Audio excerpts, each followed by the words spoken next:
Ndi nthawi ya nkhani kuchokera kuno ku MBC ndipo mauno muli ndine Mphatso Tebulo. Poyamba nayi mitu yake. Amalawi awapempha kuti agwiritse ntchito tsiku lokumbukira m'busa John Chilembwe polimbikitsa umodzi, mtendere komanso kulolerana.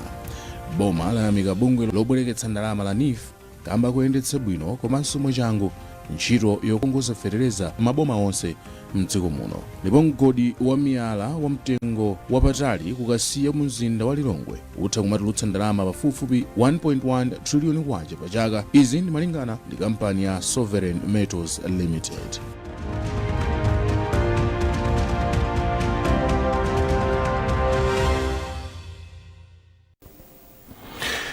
Amalawi awapempha kuti agwiritse ntchito tsiku lokumbukira m'busa John Chilembwe polimbikitsa umodzi, mtendere komanso kulolerana. Mlembi wamkulu mu nduna wa zamaboma ang'ono, umodzi ndi chikhalidwe, Mayi Elizabeth Gomani Chindevu ndiye wapereka pempholi. Mayi Chindevu anena izi kuchiladzulo pokonzekera za tsikuli zomwe zimachitika pa 15 Januwale chaka chilichonse. Secret Segula wafika ndi ripoti. Pa 15 January chaka chilichonse dziko la Malawi limakumbukira m'busa John Chilembwe yemwe anathandiza kumenyera ufulu wa dziko lino kuchokera kwa atsamunda. Chaka ndi chaka mwambowu umachitikira kulikulu la mpingo wa Providence Industrial Mission boma la Chiladzulo, mpingo omwe m'busa John Chilembwe anakhazikitsa. Poyankhula ndi atolankhani m'bomali, mlembi wamkulu mu nduna wa zamaboma ang'ono, umodzi ndi chikhalidwe, Mayi Elizabeth Gomani Chindevu ati tsikuli ndilofunika kwambiri ku dziko lino kamba kuti limakumbutsa zovuta zomwe makolo athu anakumana nazo komanso zomwe anachita pofuna kuthana ndi nkhanza motsogozedwa ndi m'busa John Chilembwe. Achindevu alimbikitsa dziko muno kuti akhale ololerana kuti zomwe ankafuna m'busa Chilembwe zikwaniritsidwe. Ndipo pakuzindikira phindu lake la ntchito imene John Chilembwe anagwira, chifukwa chake boma linakhazikitsa tsiku limene lili kuti ngati Amalawi tisamatenge ufulu wathu umene tili nawo for granted, koma tizizindikira kuti pali anthu ena amene anakhetsa mwazi wawo kuti tikhale ndi ufulu umene. Mtsogoleri wa mpingo wa Providence Industrial Mission m'busa Wilson Mindambo wati pakadali pano mpingowo ukuyankhula ndi azipano zosiyanasiyana kuti tsikuli lidzakhala mapemphero osati ndale. Ine tachita kuti ndale zisalowerere mapemphero a chaka chino ndi kuyankhula ndi anzathu andale amene atizungulira kuno, achilandire monga ana achiladzulo, achilandire monga Amalawi, kuti tichite mwambo wa mapemphero wasakhala tionesenso mbali zathu. Ndipo poyankhulako wamkulu wa bungwe la Center for Multi-Party Democracy a Boniface Chibwana atsindika kufunika kuti otsatira zipani azikhala mololerana kamba kuti zipani za ndale zimathandiza pa chitukuko cha dziko. John Chilembweyo mmene amapanga fight atsamunda, chachikulu chimene amafuna ndi chani? Kwakukulu amafuna kuti ngati Amalawi tidzimire patokha pachuma, ngati Amalawi mwina tisamagwiritsidwe ntchito ndi anthu ena, titenge dziko limanja mwathu. Ndi titenga dziko limanja mwathu, kwakukulu ifeyo ngati Amalawi tikagwira ntchito pamodzi, tikadalirana, tikapanga ndale zoti zopititsa patsogolo dziko lino. Chikondwerero cha chaka chino chichitika pamutu woti bwerani kwa ine kuti mupeze mpumulo kuchokera ku buku la Baibulo la Mateyu 11 verse 28 mpaka 30. Secret Segula, MBC Chiladzulo.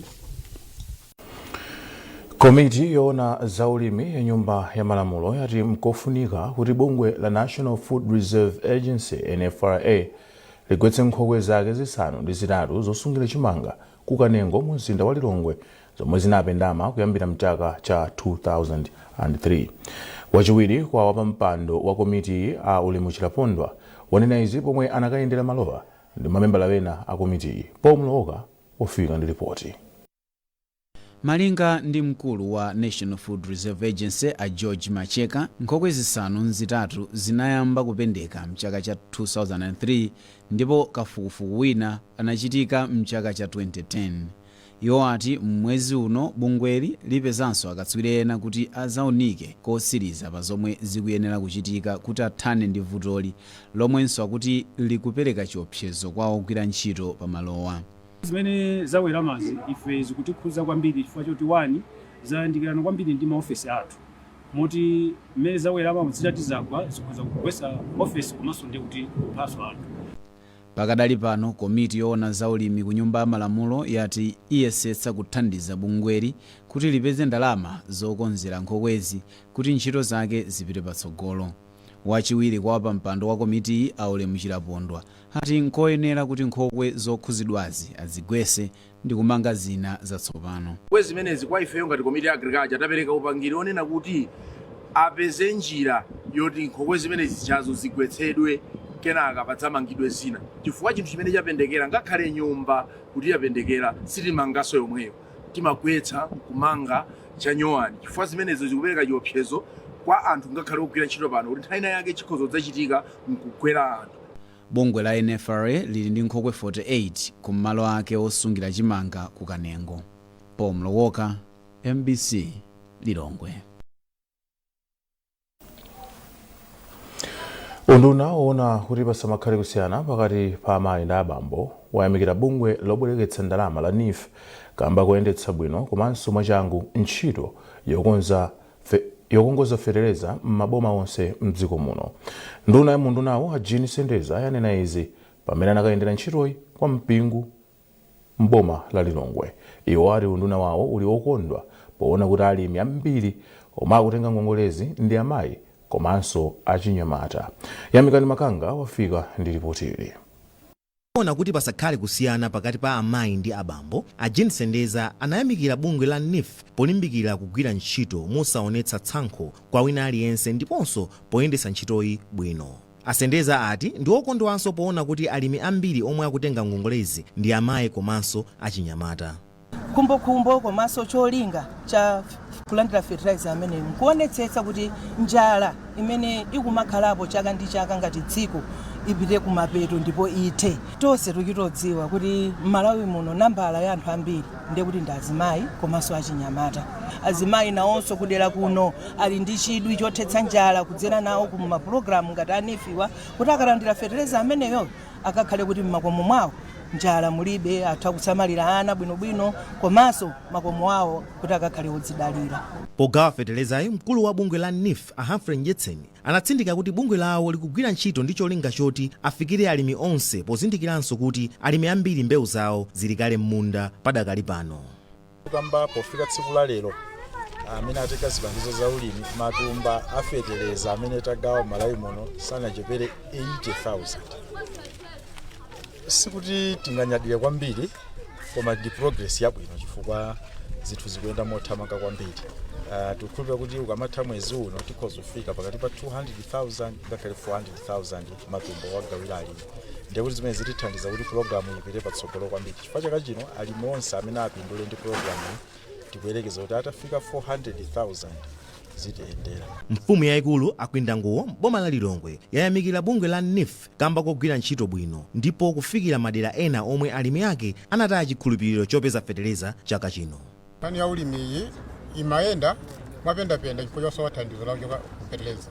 Inotenga ngongole kuno ndi osangala kwambiri chifukwa ulimi umene ndimapera kumbali kutali simadziwa zoti kwati kuno kubwera bungwe imene la NIF ya. Mbori zoti zemu ndiri kuno kwasinye kulokwinda nguwo kwathu tili kuoka nawo mmene amachita madera ena.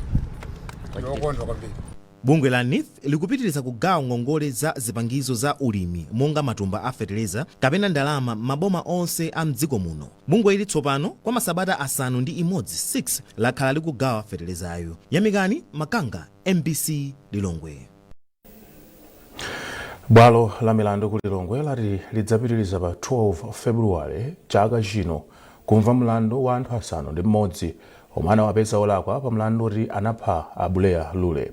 Abuleya Lule omwe pa nthawiyo anawamanga powaganizira kuti anapha mnyamata wachawo bino boma la Dedza anafa ali mchitokosi cha polisi. Zambiri mu ripotili la Margaret Mapando. Mmodzi mwa maloya oyimira anthu omwe anapezeka olakwa pa mlanduwu, a Gift Katundu, anauza MBC kuti bwaloli linakumana kuti lipereke chigamulo chake komabe pamayenera kuti mbali ya boma komanso ya omwe anapezeka olakwawa apereke kaye zikalata komanso maumboni kapenanso madandaulo ena asanapereke chigamulochi. Akatundu ati izi zimayenera kuperekedwa pa nthawi yomwe mlanduwu unayimitsidwa pa 20 Disembala chaka chatha, koma sizidatero kamba kuti ogwira ntchito maofesi ena anali atapita kutchuthi. Iwo ati izi zidachititsa kuti ntchito yomwe amayenera kugwira pa nthawiyo ilephereke, ndipo bwaloli lavomera kuti mlanduwu awuyimitse kaye mpaka pa 12 Februwale chaka chino. Tonse tinabwera kuti khoti lizamve maumboni mbali zonse, maumboni oti chifukwa chani awiri wa mbali ziwirizi makamaka aboma, kuti aboma amakhala kufuna chilango chokhwima, ife timafuna chilango choperewerako. So zimenezo zimafunika kuti pabwere umboni, maumboni anthu amabwera kuzayikira umboni, wina kuyikira umboni otero choncho aliyense mbali zonse. So kuti khoti lija liunikire mbali zonse, so imene imakhanga process ndiye kwa lerolo tina mbali zonse zinapempha kuti atilole kuti tiyimitse kaye mlandu kuti mbali zonse zikonzekere. Pa 20 Disembala chaka chatha, bwalo lalikulu ku Lilongwe linapeza anthu 6 olakwa pa anthu 10 omwe amaganiziridwa pa mlandu oti anapha abule alule pa nthawi yomwe anali mchitokosi cha apolisi mchaka cha 2019. Anthuwa ndi Apo Chipole, Ikrim Malata, Richard Kalawire, Innocent Lwanda, Maxwell Mbuzi komanso Abel Maseya. Margaret Mapando, MBC, Lilongwe.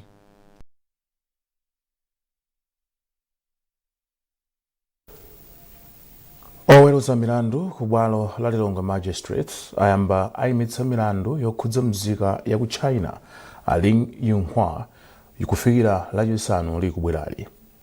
Lachitatu mbali yomwe kuyimira a Yunhua inapempha bwalo la milandu kuti lithetse milandu yonse yomwe anawatsegulira a Yunhua, mwazina ponena kuti nthawi yomwe ogwira ntchito ku ndende amayenera kuwasumira milandu yawo inali itadutsa. A Faustino Maele ndi wakuyimira a Yunhua. Chachikulu nchona kuti ifeyo mbali yathu tikunena kuti milandu imene isikuyenera kuti itsegulidwe. Choyamba chifukwa kuti malamulo amanena motsindika kuti ngati munthu ogwira ntchito mboma wapasidwa chiphuphu akuyenera kukapereka ripoti pasanathe maola 48. Tikawerenga zikalata za mulandu ukuti akuti unachitika 2019.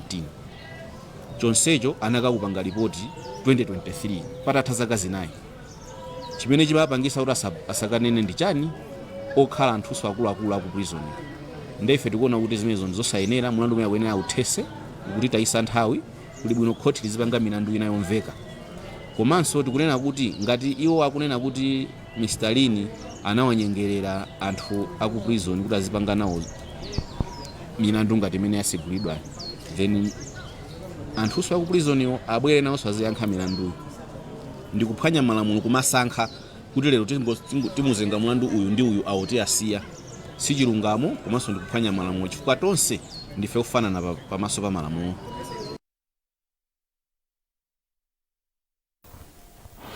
Mukuonera nkhanizi kuchokera kuno ku MBC ndipo mauno muli ndine Mphatso Tebulo. Bwanji tionenso mitu yake. Amalawi awapempha kuti agwiritse ntchito tsiku lokumbukira m'busa John Chilembwe polimbikitsa umodzi, mtendere komanso kulolerana. Boma layamika bungwe lobwereketsa ndalama la NIF kamba kuyendetsa bwino komanso mwachangu ntchito yokongoza fetereza maboma onse mdziko muno. Ndipo mgodi wa miyala wa mtengo wapatali kukasiya mu mzinda wa Lilongwe utha kumatulutsa ndalama pafupifupi 1.1 trillion kwacha pa chaka. Izi ndi malingana ndi kampani ya Sovereign Metals Limited.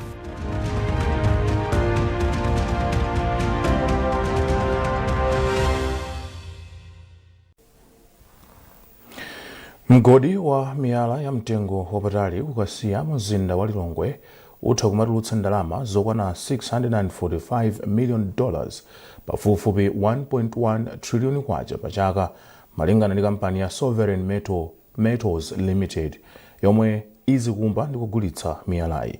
Justin Mkweu ali ndi zambiri mu ripoti ili.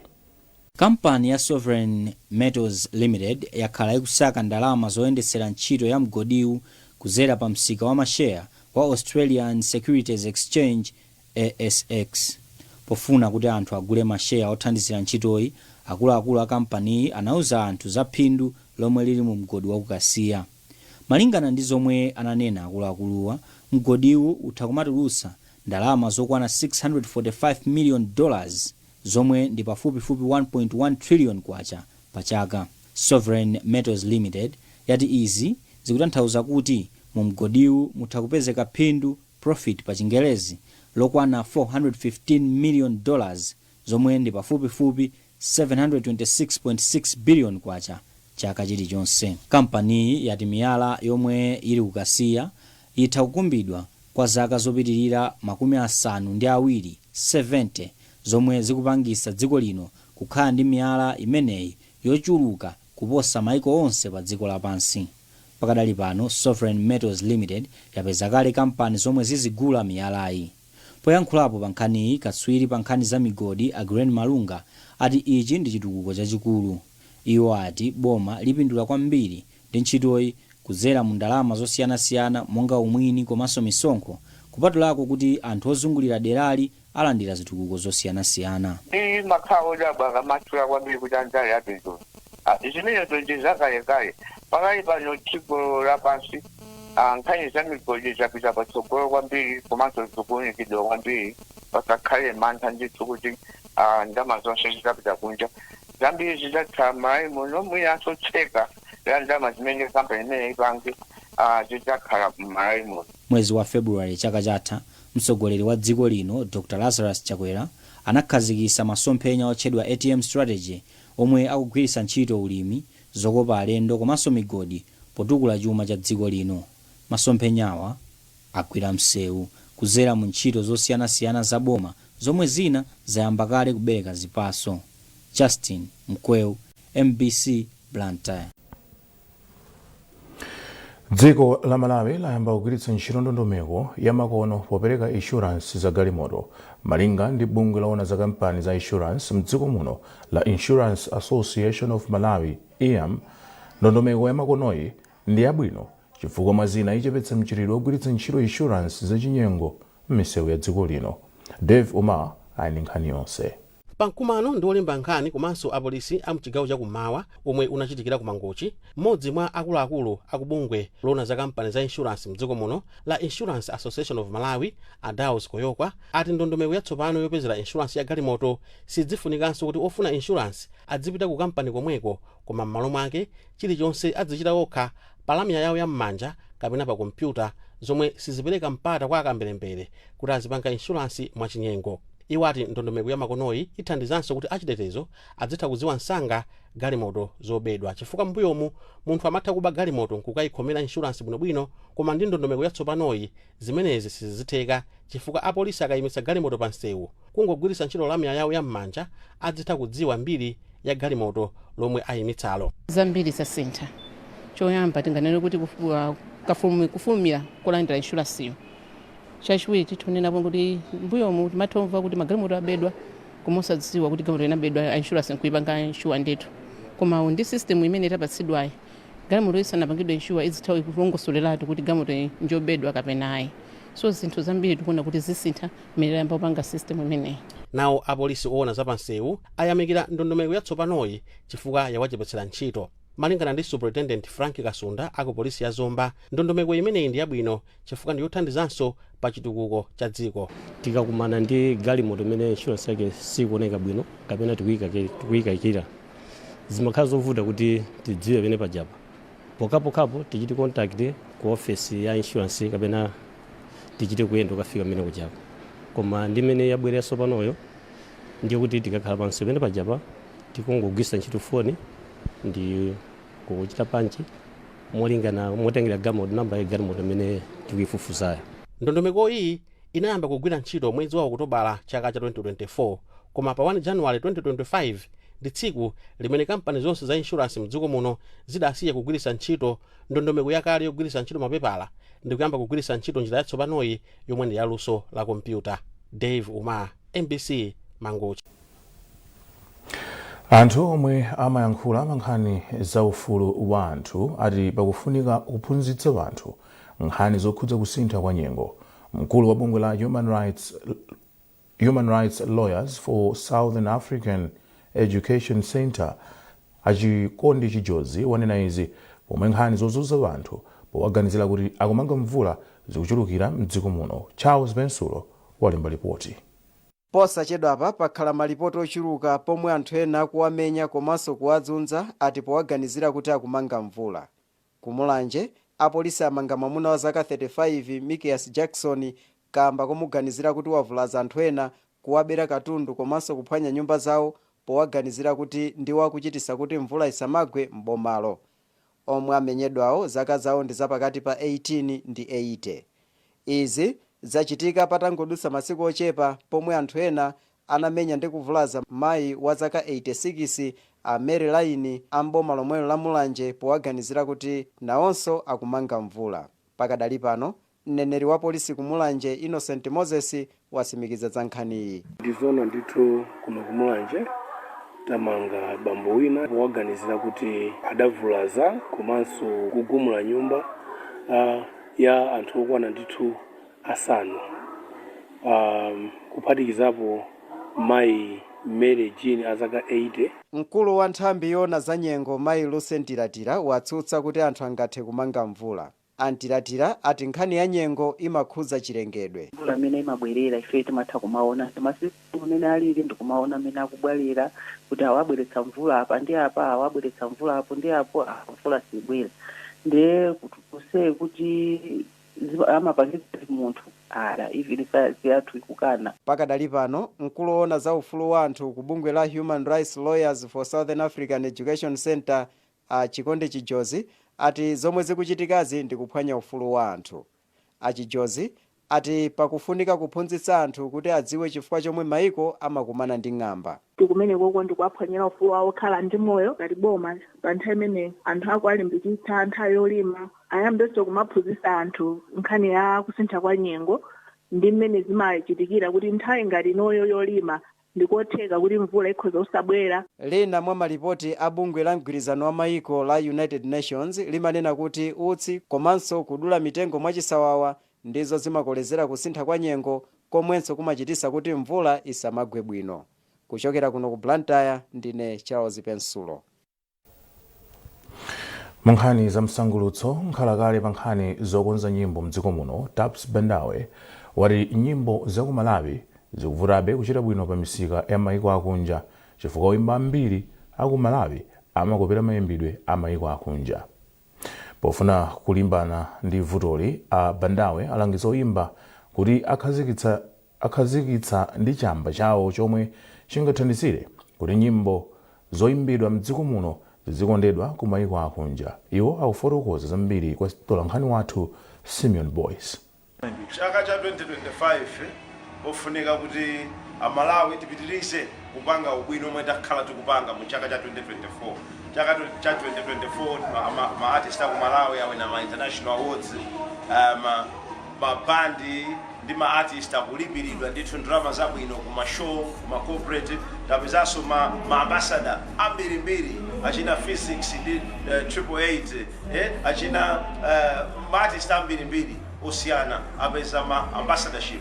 That means kuti music pa Malawi anthu ma corporates ndi anthu akunja kuipanga recognize kuti ndi chinthu cha mphamvu. You understand? Koma ofunika kuti 2025 kuti Malawi tipange ndithu ka sound kathu tili ndi majona osiyana yeti malipenga osiyana kwambiri makolongoto and so on and so forth. Koma zofuna kuti sound zathu za chilokolo yeti kandi magitara kandi tiyange fuse ndi nyimbo kandi za mapiano kandi za afrobeats kandi pop kandi iliyonse okufuna, but we have to have chinthu choti ndi chathu cha Malawi. And more now the new music yathu ipita patali kwambiri chifukwa aliyense akufuna nokumva chinthu chosiyana cha different. And more now zinthu ziyenda kwambiri chifukwa panopa music ku Malawi chimozimozi munthu waipanga ku Blantyre, munthu wakulongo kuti ayimvere ndi chimozimozi same effort kuti munthu waku America kapena munthu waku China or ku USA or UK ayimvere. Push of a button. Ta. You understand? So energy in the mozi. Kuma difference in the differentiator ikalajani.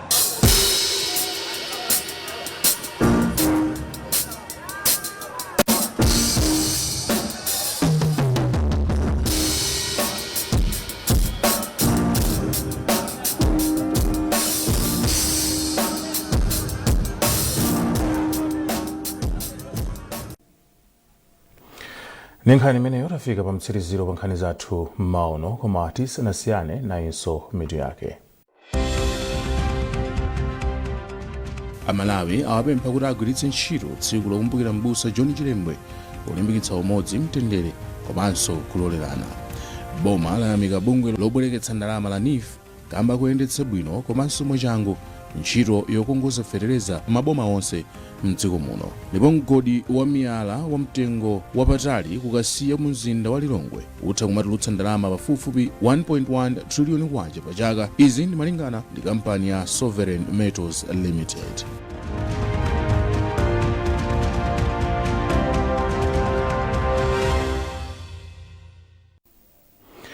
Pezani nkhanizi ndi zina zambiri popita pa mbc.mw kapena MBC Digital pa Facebook, Instagram komanso X. Munali ndine Mphatso Tebulo. Mwakoma nonse.